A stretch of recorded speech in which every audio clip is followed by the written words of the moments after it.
Si je vous dis luxe, Agatha Christie et train, vous pensez à quoi? Faire un tour de l'Orient Express.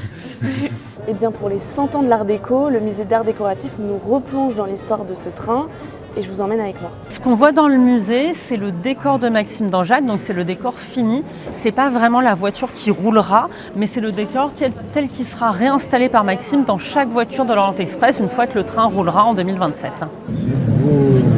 Donc le train qui va circuler, ce sont vraiment les voitures des années 20, mais qui sont complètement remises au goût du jour technique et au goût du jour esthétique par Maxime d'Angeac. Ça m'a fait rêver de revenir dans l'âge d'or du voyage. J'aime beaucoup aussi le livre d'Agatha Christie.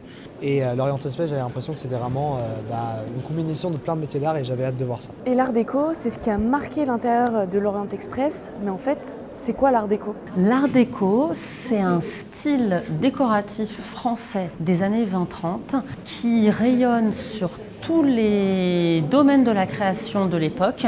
Bon, si vous lâchez un peu, vous voyez sûrement Gatsby le Magnifique, les années folles. L'art déco, c'est pas que ça. Et c'est apparu lors de l'Exposition internationale des arts décoratifs et industriels modernes en 1925. Allez, maintenant on reprend. Et on a la chance au Musée des Arts Décoratifs d'avoir tout un ensemble de collections, de la mode, du textile, du mobilier, de la céramique, des bijoux, du verre, et justement de pouvoir montrer que l'art déco rayonne sur toutes les typologies d'objets de l'époque et sur toute la création des arts décoratifs français des années 20 et 30. C'est de la beauté à l'état pur, c'est un travail d'avant-garde pour l'époque qui résonne considérablement aujourd'hui dans sa beauté, dans son éclectisme et dans sa capacité à rassembler des amateurs d'art. Et si, comme ce monsieur, vous voulez découvrir cette expo, vous avez jusqu'au 26 avril 2026.